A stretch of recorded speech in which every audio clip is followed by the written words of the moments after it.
It's going to be fun. Hey, y'all. Cathedral of Bones. We're live. Hey, everybody. Welcome. Happy St. Patty's Day, I guess. Is it St. Patrick's Day? I ain't got no It green is. on. It's the 17th. It's the 17th. And we should have probably gone out to see in the some United parades States. and stuff. No, they celebrated Do they here. celebrate here They too? celebrated here. Yeah, they did. Okay. Let's get started. St. Patrick's Day. In Portugal. Oh, the Blarney. Kiss the Blarney Stone. You got the green background. There we go. So, everybody knows that their investment portfolio should be diversified, which means don't put all your eggs in one basket. Yeah, but also, did you know your income streams should be diversified as well? You don't want to put all those eggs in one basket either. Right? No, you don't. You really don't, because it gets stupid. Yeah. These days, everyone should have multiple income streams. As a matter of fact, the average millionaire has over 7 income streams, y'all. 7.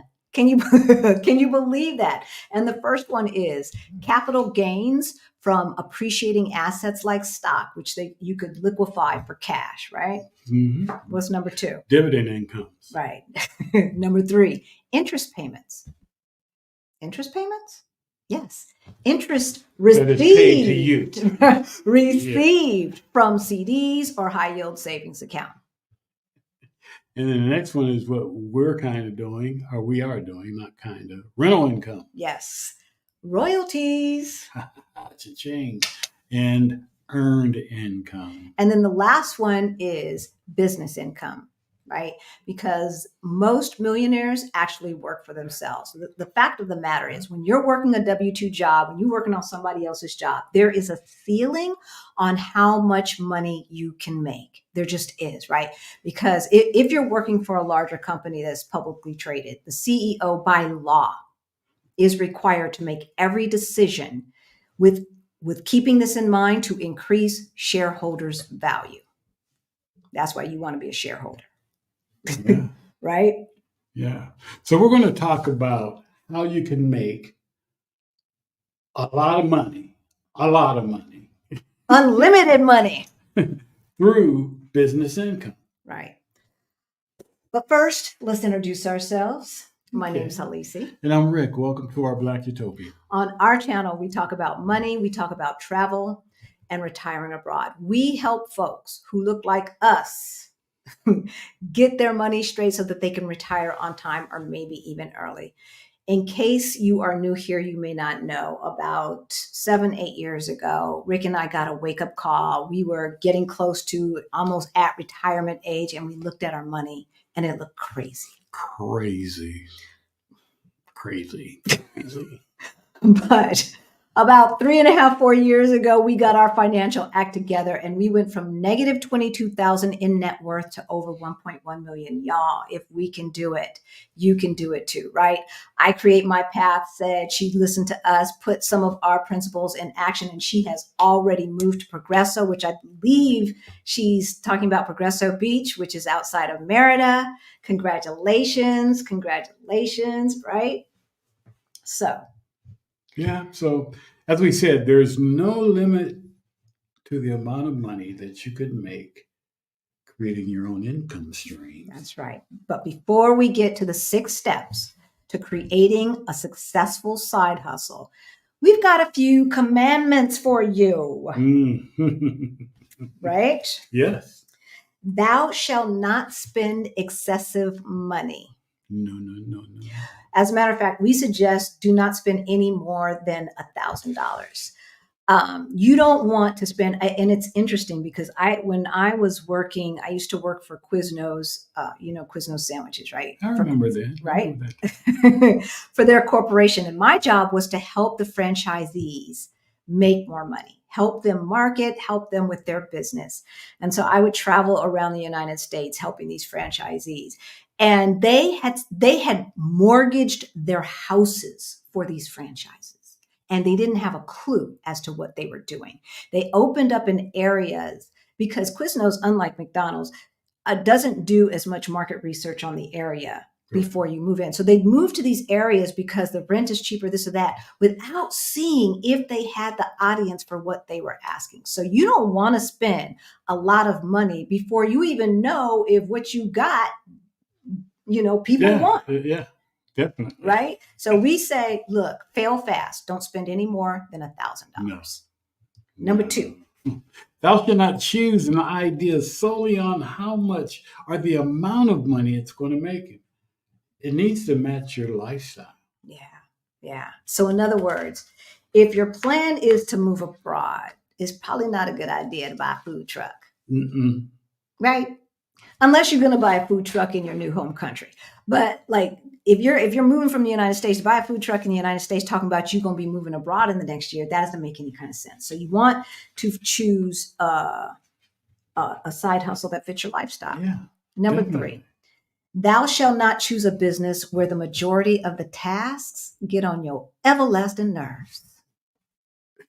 That seems obvious, but you'd be surprised. Yeah, you would be surprised. You would be surprised. And then last but not least, thou shalt not get into analysis paralysis. Perfectionism is your enemy, folks. But what if we did it? Yeah, you can analyze and analyze and plan and plan and plan. At some point, you've got to just do the thing. All right, you just got to do the thing. But again, we give those commandments. Thou shalt not spend excessive money. Thou shalt not choose a side hustle that doesn't fit your lifestyle. Thou shalt not choose a side hustle where most of the tasks get on your nerves. Thou shalt not, right? Yeah.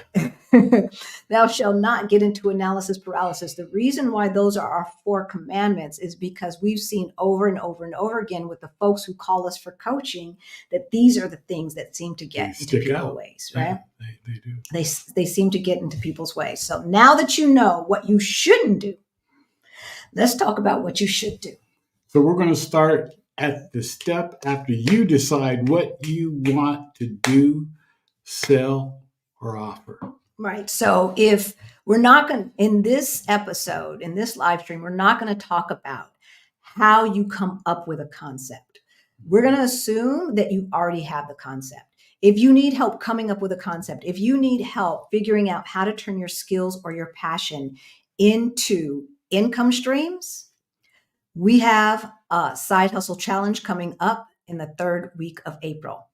There's only 20 spots and the information is below. It's limited, y'all. Only 20 spots because we are going to help every single person turn their skill sets, their passions into a concrete concept to make money. We're going to figure it out with you. Exactly. But first, let's see who is in the chat. And we want to say again, congratulations to I Create My Path Now. Congrats. Yes, definitely. Now, y'all know if you want, if you've got a question or you want your comment shown on screen, please put a Q in front of it. If I don't see it, it's not because I'm ignoring you, it's because I don't see it. But that will help me. If you see things that are being shown after yours, go ahead and put it in the chat again. I won't be offended. Seriously. All right. This looks like, wait a minute. I'm sorry, y'all. Okay. I'm turning too many pages here. Hey, Action VJ. If making side hustle money would help your retirement goals, hit that like button. We love you, Victor. Okay, look. I don't know what kind of pension you have coming to you, but you are a marketer by nature, Mr. Action VJ. You are a marketer. So you might want to think about, look, there might be something out there for you. I don't know. You could take a year or 2 off, relax. And then once you start getting bored, I'm just trying to say you are a natural marketer. We love you. Hey, CK. Good to see you. Hey, K. Renee. Happy Sunday to you too. Deborah is in the house. Auntie Trey. Living a life lounging. Auntie Trey, are you doing retreats or something? Tell us what you're doing with Living a Life Lounging. We want to know. Inquiring minds want to know. Hey, KB, good to see you. Pinky's in the house. Uh-oh. Darn it. Okay, there we go. Jess, these mice are so sensitive, and sometimes it just does silly stuff. Hey, Anita, finally got to catch another live. We're glad that you did. Cool. Yes. Hey, Jametta, good to see you. Tanya is in the house. This looks like a new name. Inglewood is in the house. Yeah. West at Tiv 3. I don't know. West side in the house, because Denver has an Inglewood, but it starts with E. It ain't the same. It's all it's not like our Inglewood in LA. Hey, Greta, good to see you. Spirit Traveler is in the house. That sounds like a new name. Welcome. Hey, Eleanor, good to see you. Jametta, boa noite. Carmen is in the house. Greetings. Carmen Howard seems like a new name as well. Welcome. Yeah. Dovey is in the house. Hey, Anita. Good to see you. Levon. Yay. Thank you. Valerina. Greta Cobbs is in the house. Hey, Kimmy. Good to see you as well. Yakota. Strong. Yes. Good to see. Look, all the fam is here. Right? Hey, Yvette. Rick and Alicia become my favorite when it comes to information. Well, thank you. That is so kind. Tell a friend. Tell a friend. Share this information. No, seriously. It's interesting because, last week we got real deep, right? Y'all know. Y'all were here, right? We got real deep. And there were a lot of comments about what is the solution. Well, the solution was in the description, right? The solution was in the problems that we see. Folks didn't get that. So it really is encouraging. Sometimes it gets discouraging, right? When you see all of those negative comments. So when we see positive comments and we know that, we're adding value, it makes it all worth it. Yes. Seriously, y'all, because we could be out with our friends right now, but we'd rather be with you.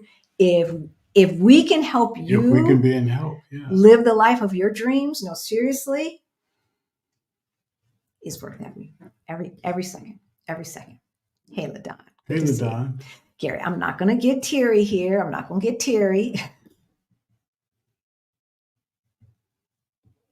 Right? I know. We know so many people like that. I used to advise people by buying vending machines. Wow. Yeah. And again, right? Like if you're watching this channel, we're going to assume that you either want to do slow travel a lot, or move abroad, right?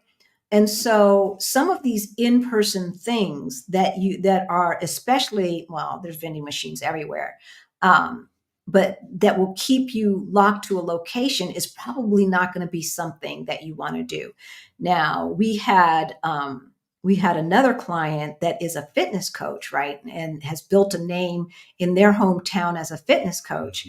Well, that can, all they need is themselves to come to wherever, and they can fitness coach wherever, right? But because it wasn't tied to something that was physical. So that's the thing that you really have to keep in mind when you're deciding what you want to do. You have to make sure that it makes sense for the lifestyle that you want. My side is, I think you meant hustle, okay? Crochet. And I only create designs and items for the demographics in my area. And that really has worked for me. I love crocheting. I really do. And I just can't, thank you, Jess.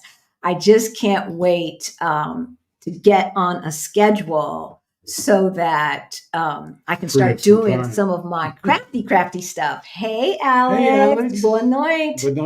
So you made it through, y'all.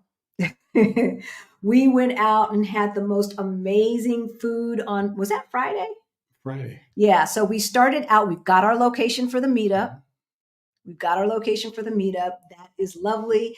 And so we're just waiting for the proposal, but he's going to work within our budget. So I'm very, very happy about that. Black owned, of course. And so the meetup is June 17th and 18th here in Lisbon. The information is below. After that, we hung out with Alex and his wife and another friend of ours, and we just had an amazing meal. We had so much food, and all that food was gone. Oh, man. They just kept bringing food. I was like, who's ordering all of this? I know. And y'all ate it all. Cheryl and Craig from Philly are here. Wish we were there. Hey there. Wish we were here. Yeah. know. When you Come coming back? Come back. When are you coming back? The Flying Virgo's in the house, Sir Panther Man. Prophet Mother seems like a new name. Hey, hey, hey. Welcome, welcome, welcome. All right, y'all. Thank you so much for tuning in. We see all of our family is in the house. Flying Virgo, that's definitely a new name. My mom's a Virgo. So that's going to stick out to me. That's going to stick out. All right. Take out your pens and papers. 6 steps to creating a successful side hustle. Step number 1. Identify your ideal customer or client. We've talked about this a lot. So for those of you who are newer, this may be new to you.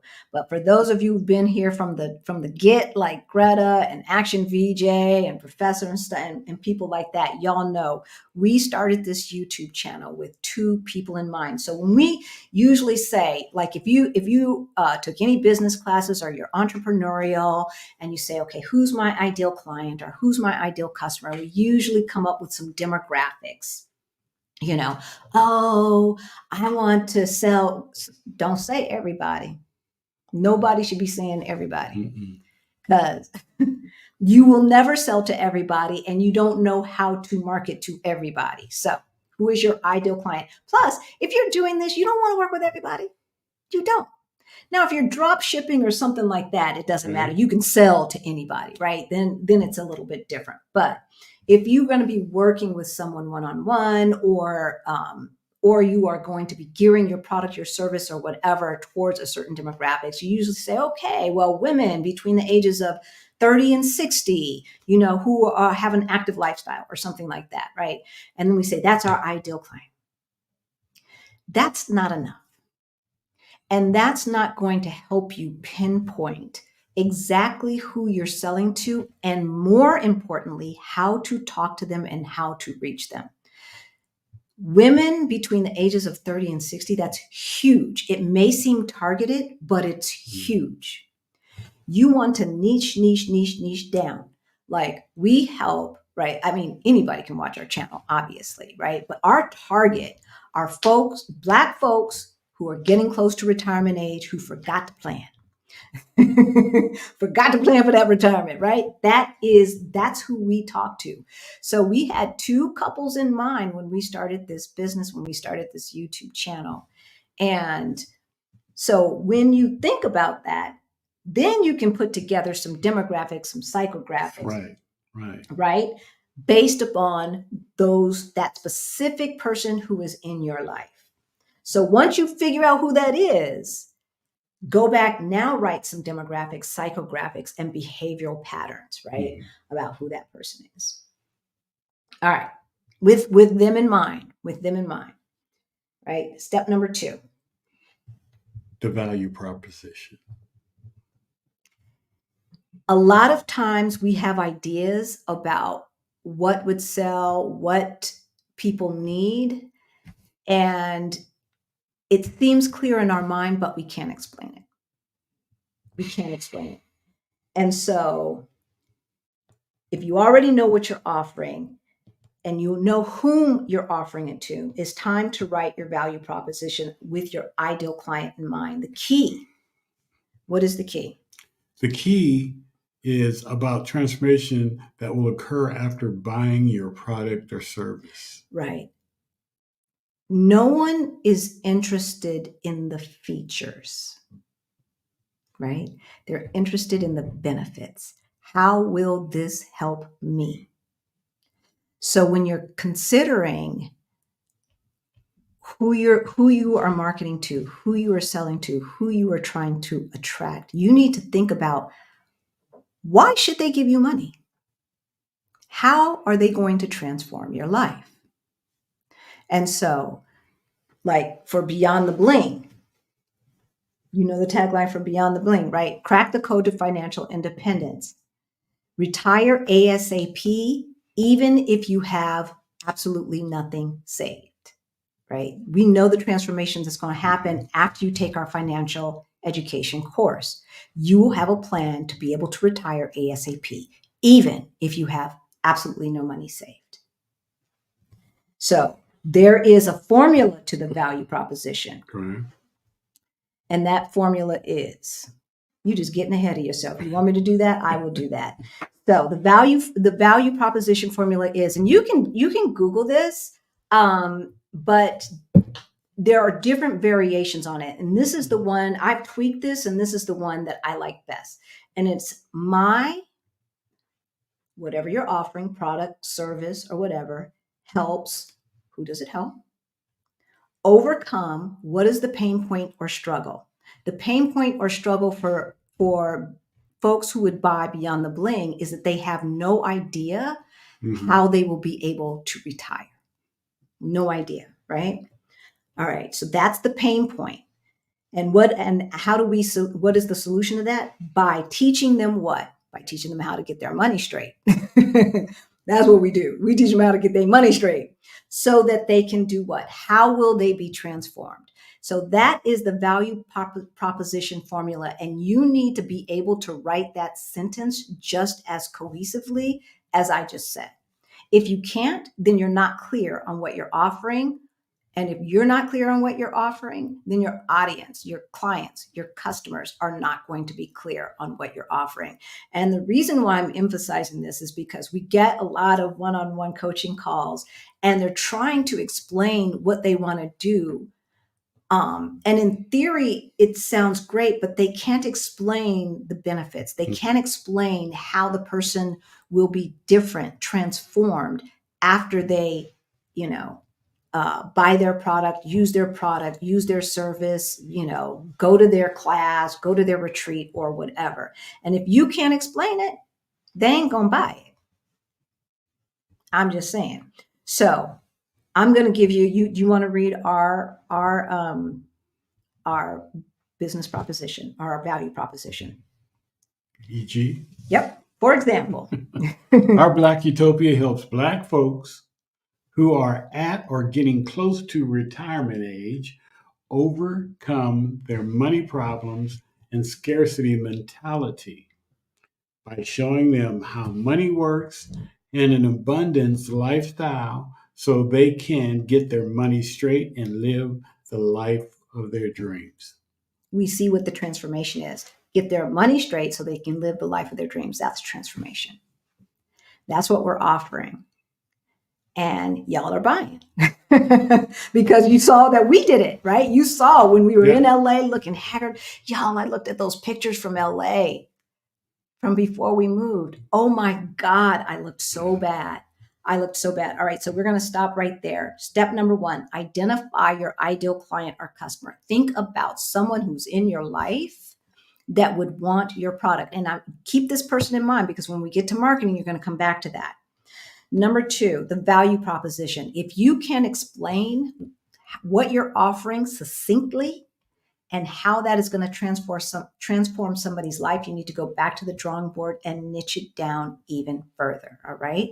Be a lot more specific. And then we'll get to step 3, which is market research. All right. Let's see what you guys are talking about in the comments, if you have any questions so far. Just chilling on the retirement tip here in Virginia. You guys are amazing and very helpful in my journey to leave this matrix. Yay, yay, yay, yay. All right. Anyone else? Mrs. Rogers' neighborhood is in the house. Yay. Hey, Krishan. Good to see you. All right, we're going to keep going. I'll just pause for a minute because every time I see Krishan, I got to pause and say that, we have the meetup June 17th and 18th. We have secured the second location. So the prices will be changing as soon as we get his proposal, which should be Tuesday or Wednesday. So if you want it at 2023 prices, you better buy it now, y'all. That's Lisbon, Portugal meetup, 2-day meetup, June 17th and 18th. All right. So we talked about step 1. We talked about step 2. Step 3 is market research. Yeah. All right. So look back at your ideal client, those 2 friends. Where do they hang out? They hang out in Facebook groups, online forums, in-person organizations, gyms. Right? In-person organizations. So even though we're talking about income streams that are not location specific. You can start doing market research right now, right where you are, right? And so, for instance, if you are the fitness coach that we just said, right? The fitness coach, what I would be doing is going to fitness clubs, fitness organizations where I'm at, joining groups, Facebook groups about fitness, whether it's hiking or what have you, and asking them what they think about my value proposition. Not just like that. Okay, what do you think about my value proposition? But have conversations. Have conversations. This is the way that you can do no cost to low cost marketing research. Usually, a company will hire a firm and they'll get a group of people, a test group, right? And they'll offer the service, the product, the food, the whatever, and get their opinion. Get their opinion. That costs a lot of money. And we're talking about spending no more than $1,000. All right. So you're going to have to do a little bit more work, but you know who your ideal client is. And so you want to make sure that you're hanging out where they are and having those conversations. And then what you're going to do? You want to listen, you want to read, you want to answer questions, take notes as you become known as a subject matter expert. Right. Especially within those Facebook groups and stuff like that. What are the questions? What are the patterns of questions that you continuously see, right? Answer those questions. If you have an email list already, put out a survey. Put out a survey and see what they say. If not, if you don't have an email list, plan to build one. All right. Speak to the folks that you had in mind as your ideal clients. Yeah, your friends. Show them your value proposition. And then tweak your value proposition accordingly. All right. So that is the purpose of market research. You do the market research. You spend a month doing it. You go to all of these different areas. You email folks. You go to in person. You go online to the Facebook groups, to the online forums, Reddit, and things like that. You see what people are talking about. The people who meet your demographics, right? And then you tweak your value proposition based upon what you have learned. Yeah. So at this point, you spent little to no money. Ain't that nice? Right? Number four. Projections and budgets. There's always going to be something with your business, with your side hustle that you don't like to do. And this is the part that I do not like to do. I've got December yet to complete for our taxes, and then I can give it to our accountant. And, they texted me saying, I'm filing an extension. Oops. But they always follow extensions. I know.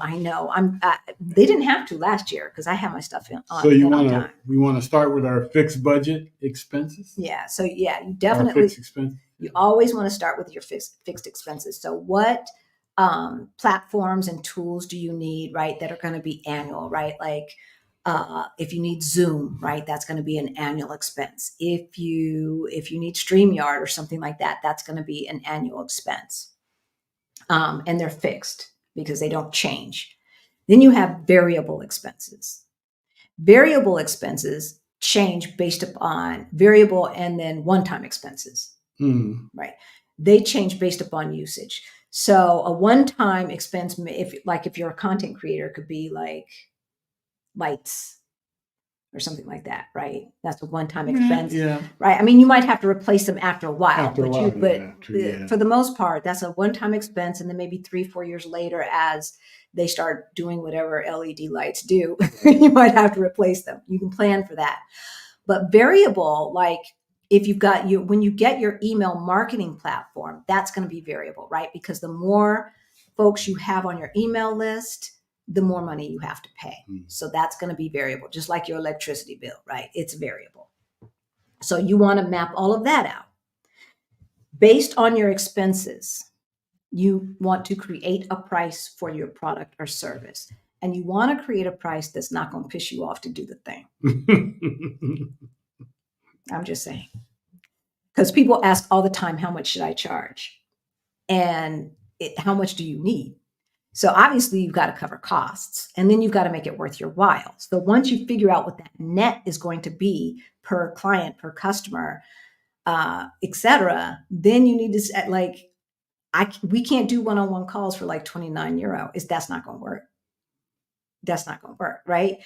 That would piss me off. That would piss me off because I know I give a lot of value, and we always go over, right? If you book a 1 hour call, you gonna get more than an hour.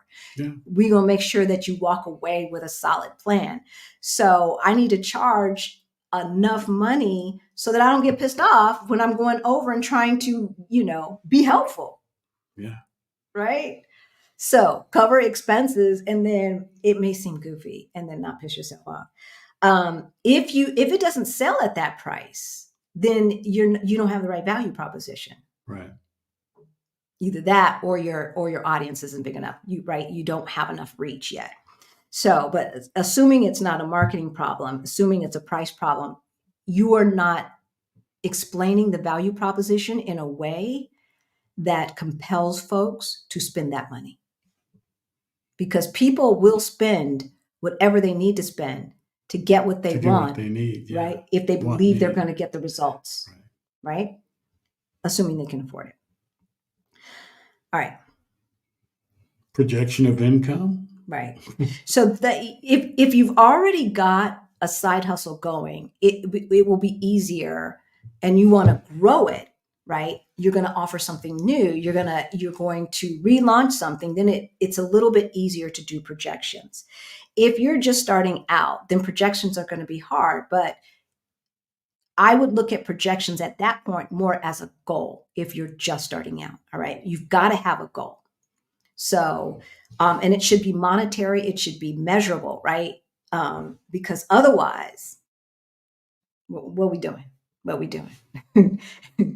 So if you are the fitness coach, let's go back to the fitness coach. And you say, all right, the goal is $20,000 the first year.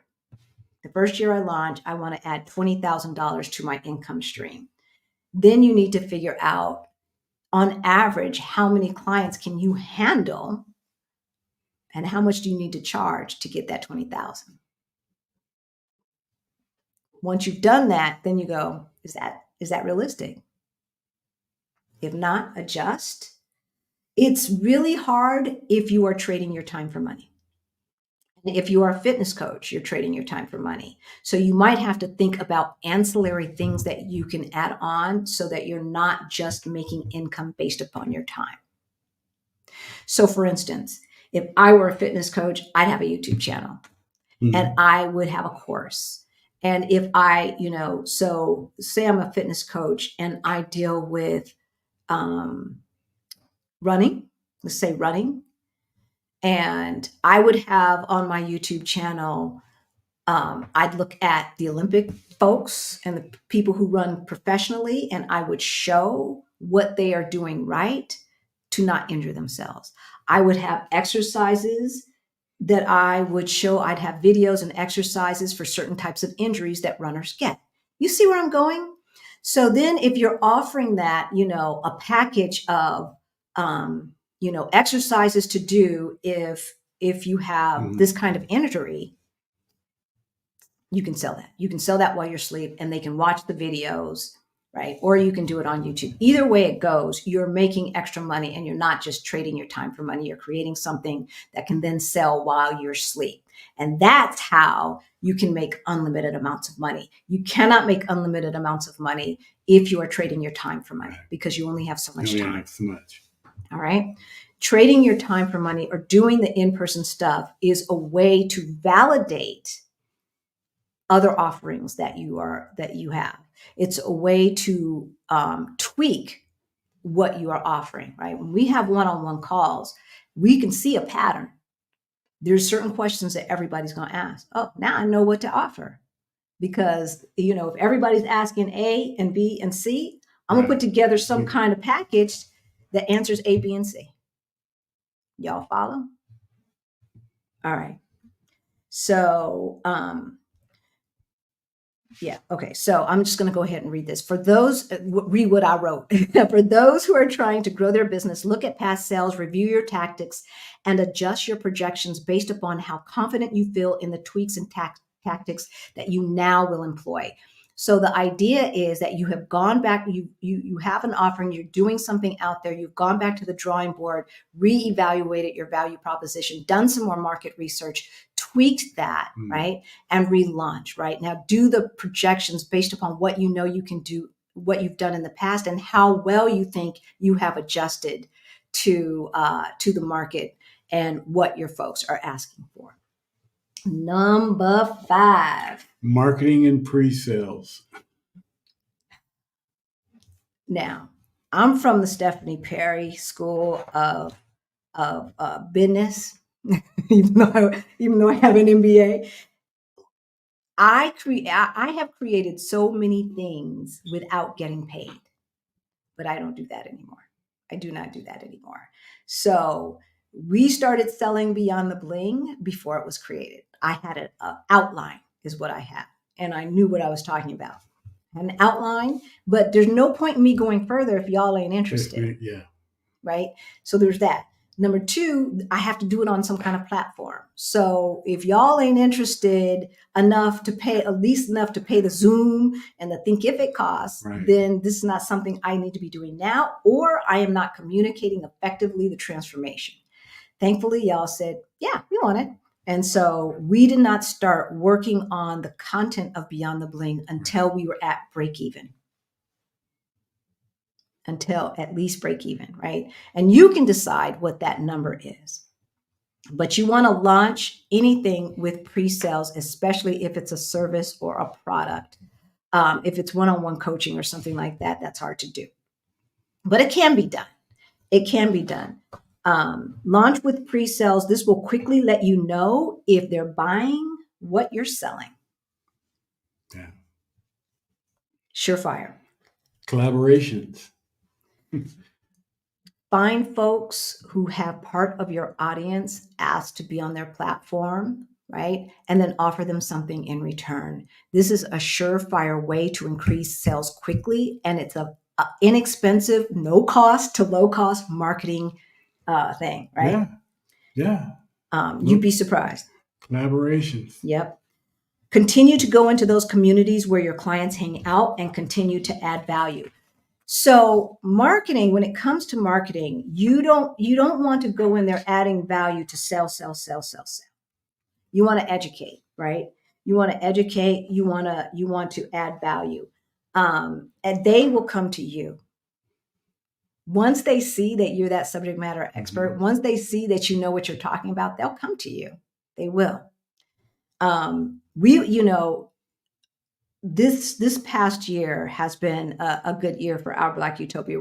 We will get into specifics in the challenge, but we're not going to get into specifics in public.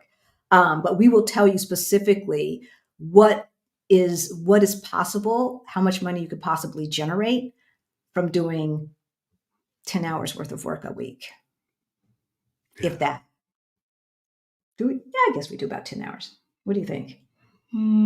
Yeah. I mean, we've got a lot of footage, y'all. We got a lot of footage. All right. Before we get to the last step, let's see what y'all are saying. Because this was fast. We went through this really, really fast, and it looks like y'all are good. All right. I guess this is going to be a short night. Is this going to be a short night, y'all? Maybe this is going to be a short night. We will see.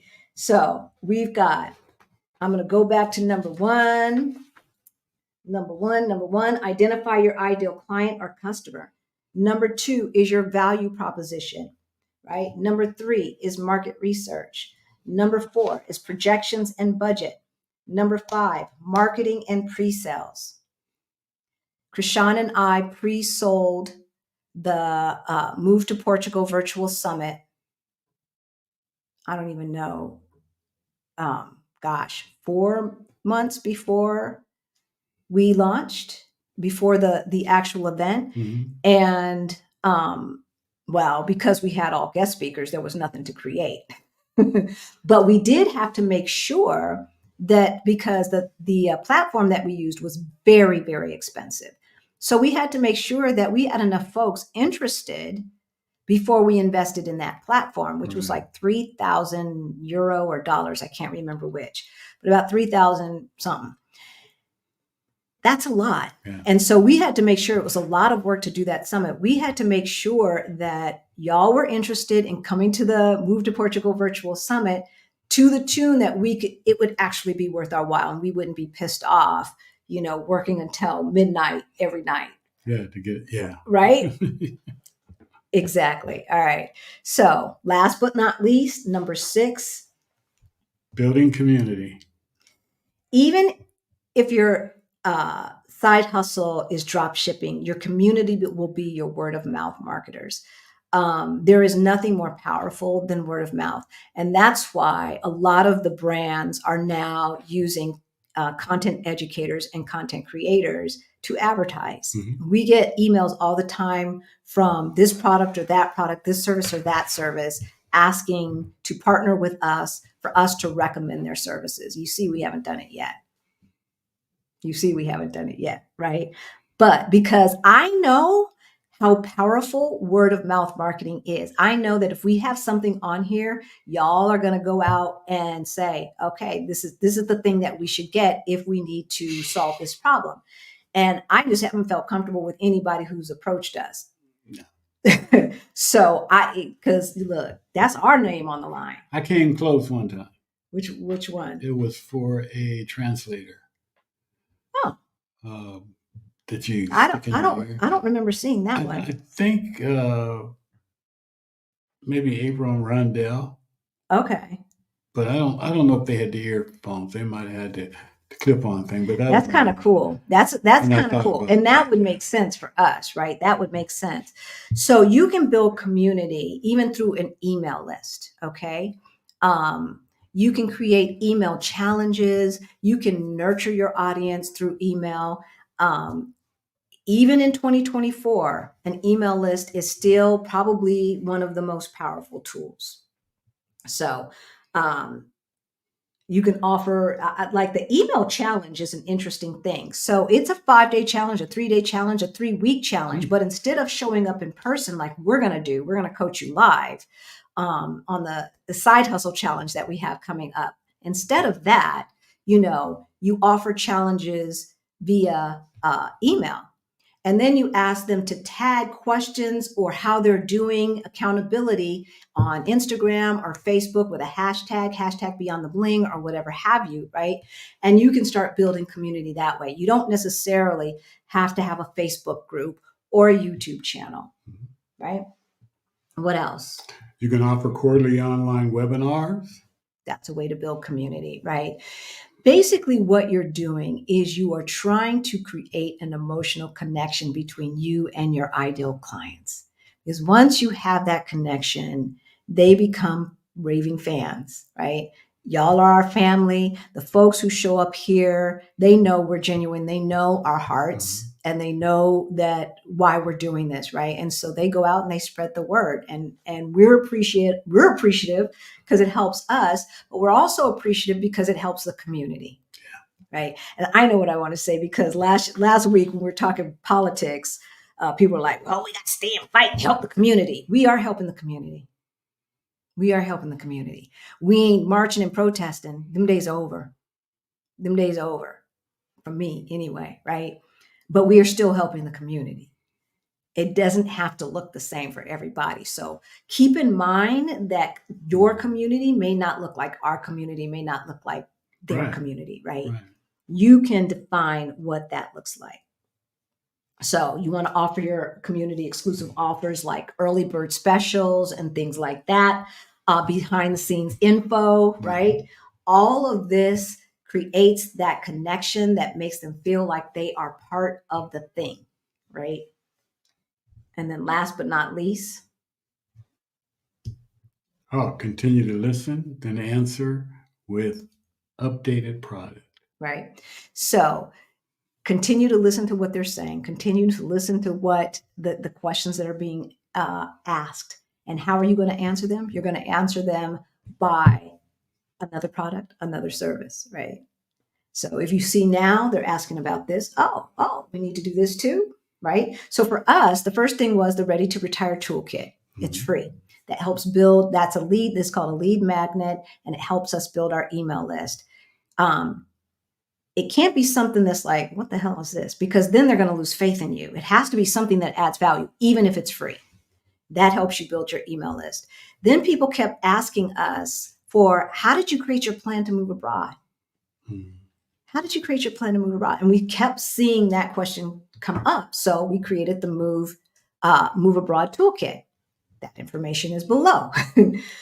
We started with Beyond the Blame because we knew you got to have your money straight. Yeah, you got to have your money stop straight. all the spending and craziness. And exactly. Together, yeah. Exactly. But the Move Abroad Toolkit came as a result of the questions that we saw, in our community. That's free marketing and free marketing research. And that's how it's done, y'all. 6 steps to launching a successful side hustle or growing your successful side hustle.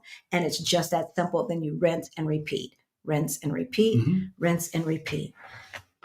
So we are offering on March 18th, I think 15th, March 8th. Y'all, it's not tomorrow.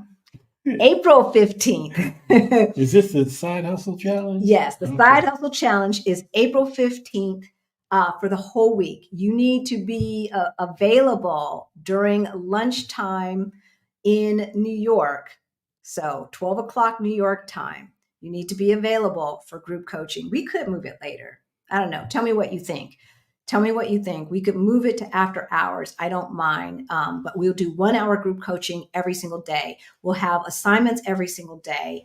And this is the side hustle coaching. This side hustle challenge really is for people who don't have anything going right now, who don't have any idea.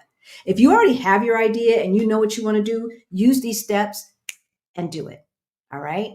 But if you're like, yeah, I don't know. I mean, I was a teacher or I was a nurse. How do I do that? I can't do that abroad. My certificate, blah, blah, whoop de whoop, right? If that's where you are, I know everyone who is watching has the expertise to offer something. And we can help you figure out how to monetize your passions and your skill set. All right.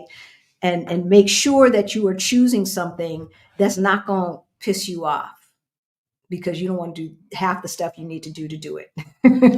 All right. And so that information is below. We are only accepting 20 people because it's going to be very hands-on. And I want to be able to offer a lot of personalized information. Right. And this is the way.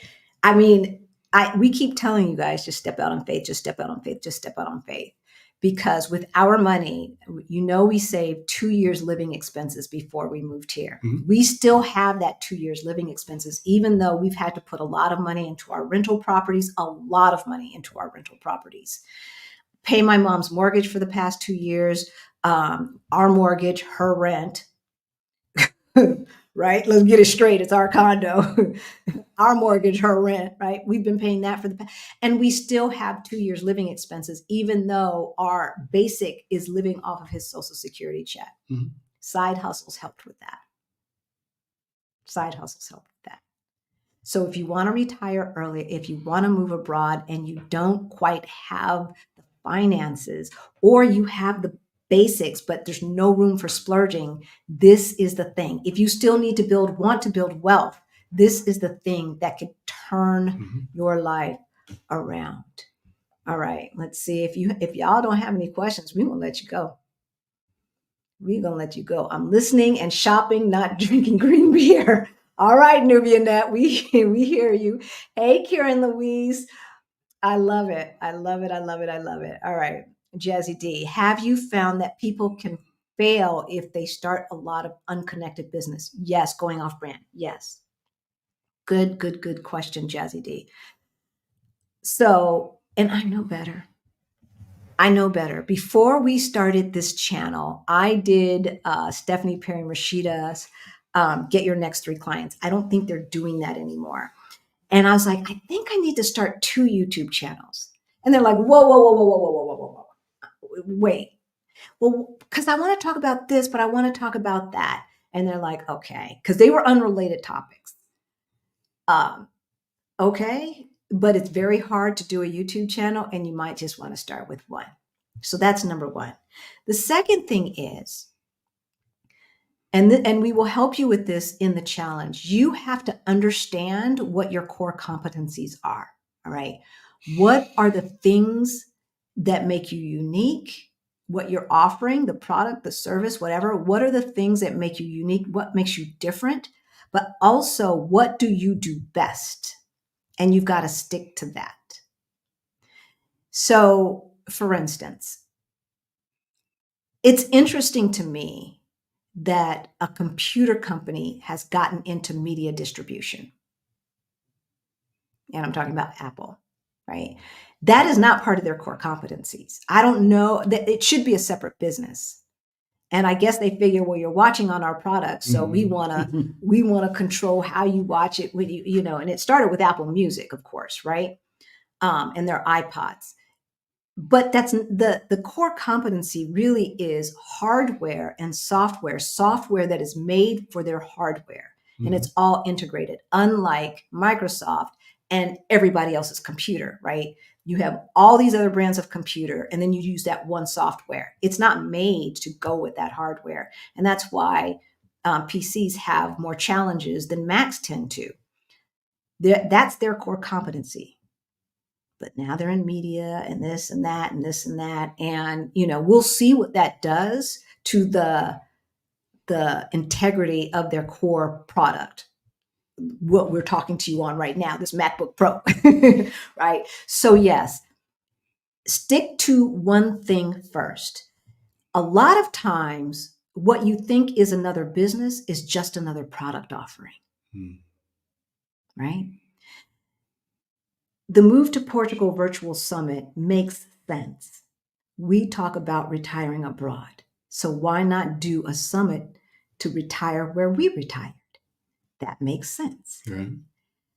What doesn't make sense would be to offer cooking classes on Portuguese food. That wouldn't make sense. Right? And it's a whole different audience. It's a whole different audience.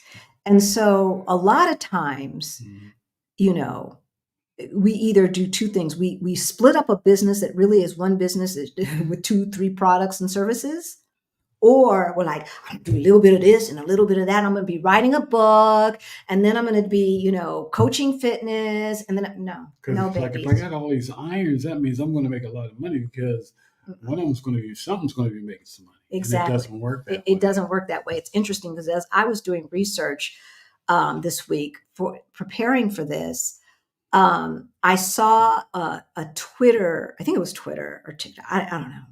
It wasn't a website. And he was saying why millennials should not try to have multiple income streams. I had to say something. I had to say something because that is fruit of the slavery tree. They need to get good at their career first. And if they try to do all 7 income streams, they won't be good at any of them. Well, nobody said that. But how do you get from don't do anything but your career to all 7? That's like having $1 million and then, but I don't want to be homeless. Really? So I said, well, no, they need to start saving and investing first dollar earned, period, the end. Start saving and investing. Just get into that habit. That will become a future income stream. Next one is go ahead and buy a multi-family house, right? And rent the other side. You got to live somewhere. Might as well let somebody else pay your rent. But then you got to learn about management. You got to learn about being a landlord and all this stuff. It's like, no, you don't. No, you don't. No, you don't. Whatever they were saying, it was like hyperbolic nonsense, trying to keep people broke and poor. So on the one hand, you don't want to have a lot of unconnected businesses. But on the other hand, there's nothing wrong with, doing a simple investment plan, like just investing in index funds and starting your side hustle. Then as one thing gets more settled, you can start investigating being more sophisticated with the other. But it's not going to hurt to put some money into some index funds or to buy a multifamily home because you've got to live somewhere. Right. Don't listen to people. How long did it take you to save 2 years living expenses? 1 year. We were saving 65% of our income. The last 2 Trump stimulus checks went in there, right? Which weren't really Trump stimulus checks.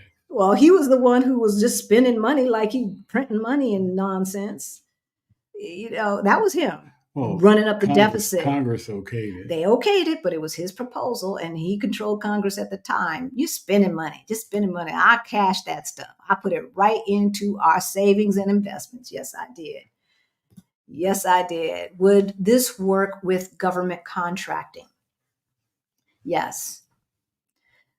It definitely would, but it's different business to business. So government contracting is more business to business. What we gave you is business to consumer, business straight to consumer. You can use the same principles, but you're going to find where your ideal clients and customers hang out is going to be different, right? It ain't going to be on Facebook groups.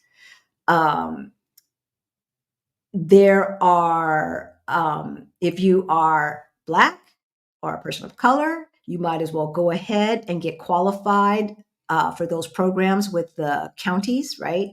Most major cities and counties have programs for women-owned and what they say minority-owned businesses. So go ahead and get onto that list. There's a qualification process, and it's long and tedious. At least in Denver, it is. The other thing is to go to those networking events that the city holds through their Department of Economic Development. Make an appointment with the head of economic development and meet with him or her and talk about what their vision is for the department and how they want to connect with the community through the vendors that they hire, right? They have to be held accountable to make sure that they're giving the money to vendors that represent the community, that look like the community that they're serving. If you talk to the executive director, whatever they're called, the head of that department, that's just going to be an end for you, right? You gotta find those shortcuts. You gotta find those shortcuts. One of the things that I did is to get that person in my pocket is I had a little small business forum, and I asked him to come talk to all the small businesses in the neighborhood about the services that the county and the city offer.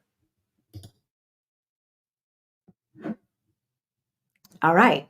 I guess that's it. We did it, y'all. Did we do it? Did we do it? We are offering that challenge. It is next month. There's 20 spots. All right. That information is below. Otherwise, maybe we'll see you in June. Yeah. Maybe we'll see you in June at our meetup. I'm so excited. Y'all, that food was on point. That food was so good, wasn't it? Oh, yeah. He had this big pork thing, and Krishan and I, it was huge. It was falling off the bone.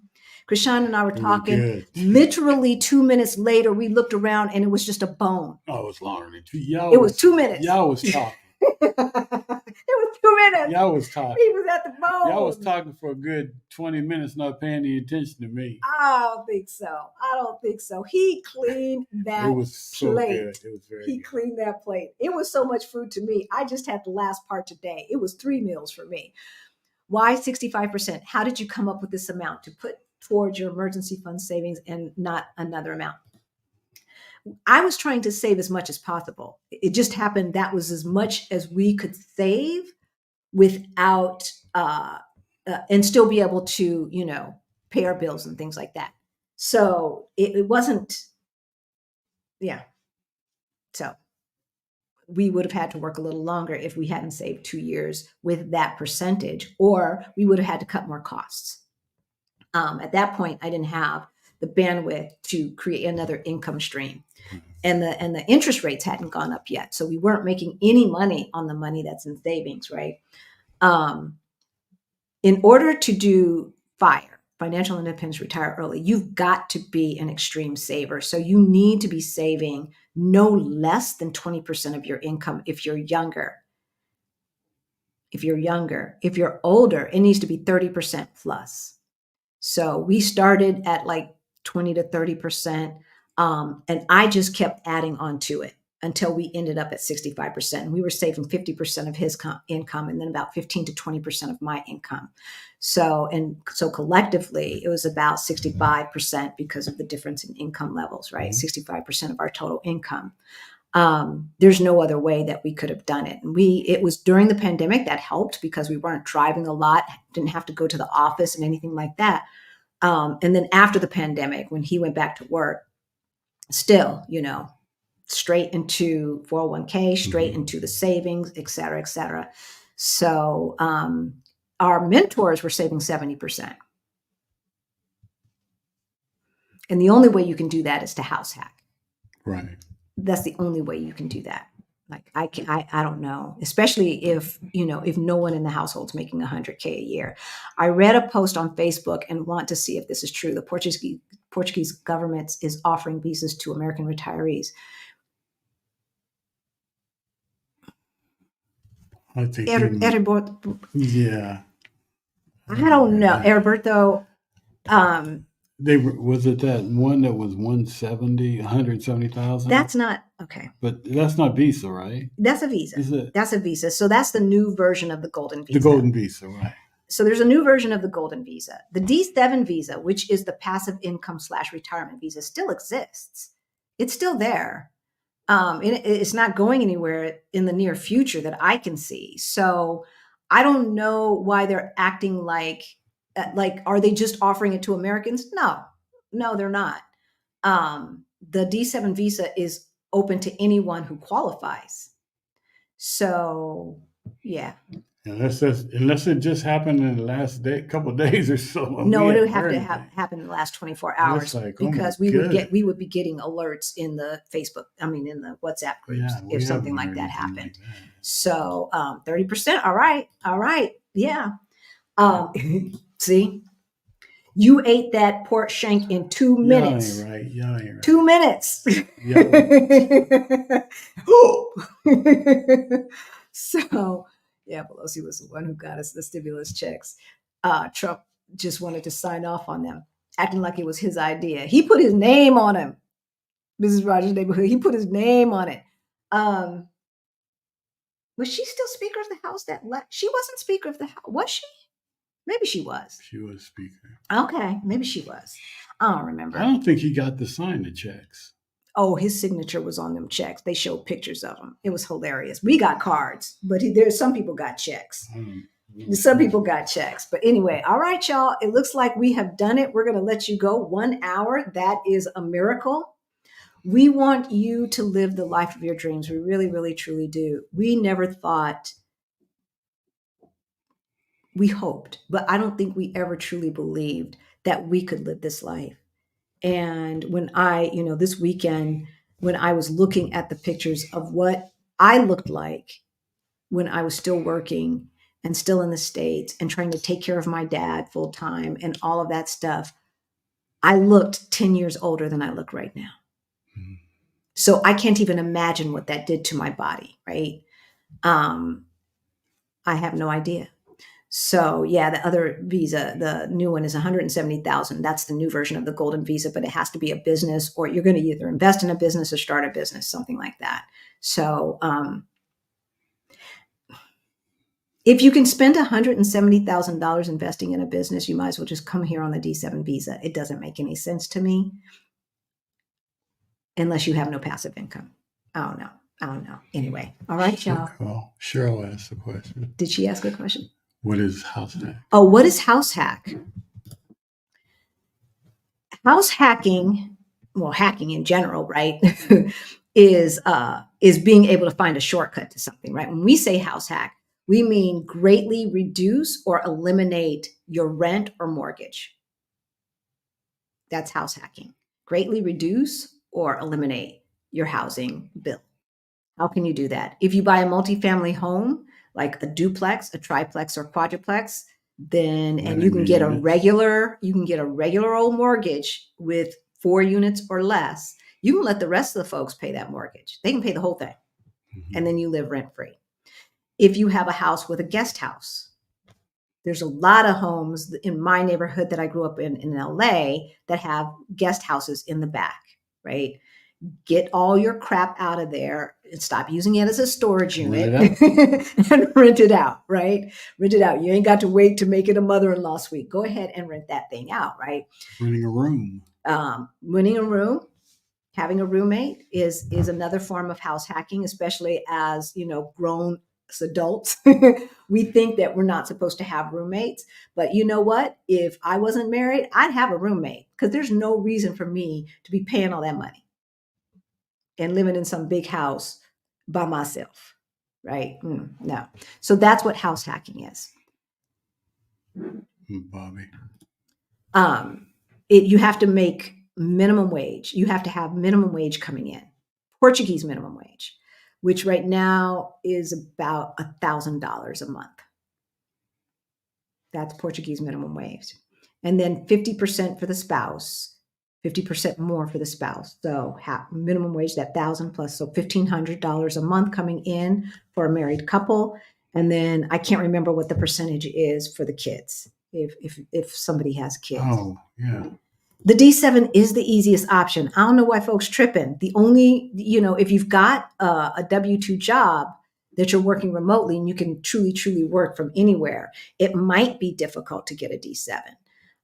They were giving D7s for those folks during the pandemic and a little bit after that, and then they kind of cut that off. But Krishan knows a way to do it, even if you do work remotely. Y'all can talk to Krishan about that offline. Do you have a link to the Portugal Meetup Summit June 2024? Yes, babies. Everything you need is in the description below. As a matter of fact, I might as well just go ahead and say this. Please hit the like button. And also, anyone who wants to contact us, if you go to the main YouTube channel page for Our Black Utopia, and for basically any channel, you will find the email addresses there and other ways to get in contact with us. It's funny that people like DM me on Facebook and stuff. Y'all don't be checking that. I don't be checking IG Messenger or any of that stuff unless I've messaged you. I can't keep up. It's too much. It's too much. Yep, do the darn thing. Rent it out. Rent it out. That's all I'm saying. Okay, so Jess says it's 30% extra for the kids. So Alex is saying only concern for some with the D7 is the time limits. Okay, yeah. So what he's saying is that with the golden visa, the new version of the golden visa, and I didn't look into this, so I don't know. The old version of the golden visa, you didn't have to be in country for a certain amount of time. If you have a D8, which means you're actively working, they give you allowances for traveling for work. But with the D7, you need to be in country 8 months out of a 2-year period for the first part. And then once you get it renewed, it's 8 months out of the 3-year period. So yeah, that could be a hindrance to some folks, but either you want to move to Portugal or you don't. Right. Okay. I now have a roommate and saving that money. That's right, Auntie Trey. That's right. That's what I'm talking about. That is what I'm talking about. So, okay, I think we have answered all of the questions. 70,000 visa doesn't require residency, correct? So a visa, we are always talking about residency visas. We're not talking about tourist visas, okay? I realize that some countries require North Americans to get a visa just to travel to their country. But when we're talking about visas, not because we get so many visas on demand, like we don't have to go through any process for most of the countries that we want to visit. When we're talking about visas, we're usually talking about residency, the legal right to stay in country, at least for the period of the visa. So like we have a temporary visa here in Portugal. It allows us to stay here for 2 years. Otherwise, we'd only be able to stay here for 3 months. 3 months. The golden visa, or the new version of the golden visa, that it requires you to spend $170,000 investing in a business or start a business that has so many employees, is another type of residency visa. Now, whether it's for 2 years or 5 years, I don't know. Whether it's permanent, like the golden visa, I don't know. but it's definitely for legal residency so that you can stay beyond the 3 months. All right. And that also allows you to travel around the EU, right?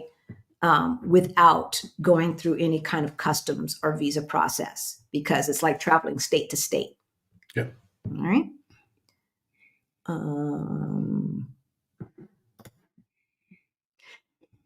Marcy, the information is below, baby. You got to click on the button and then go fill out the form. All right. If you want to take the challenge, the 5-day challenge, the 1-week challenge for figuring out how to create a side hustle, that information is below. Obrigada. Oh, it was a visa for Mexico, hard to get, and can give you that link. Send me an email. All right. hello@ourblackutopia.com. No, Mexico's easy, y'all. And after listening to what we had to say last week, you would think, look, choices, that's choices, right? If you qualify for a visa for Mexico, get it. Mexico is lovely. Mexican people are lovely. The food is excellent. And the visa is easy. The financial requirements are higher and vary from state to state. That's not true for Portugal, but every country gets to do it how they want to do it. So call around, see who has the lowest requirements. If that's a concern of yours, fly there. They approve you on the spot. If you qualify, they approve you on the spot. Slap that visa in your passport. You've got 6 months to get to Mexico to trade it in for your green card, and then you can fly out. So we have permanent residency in Mexico. It took me about a half a day to gather all the information, make the copies and this and that and the other from our income sources. But we spent 2 hours, 2.5 hours in the office? About 2 hours at the most. Right? She went through the stuff. We answered some questions. She gave us the visa. We were out. Simple as that. Much easier than Portugal. We love y'all, and we will see you next week, y'all. Bye.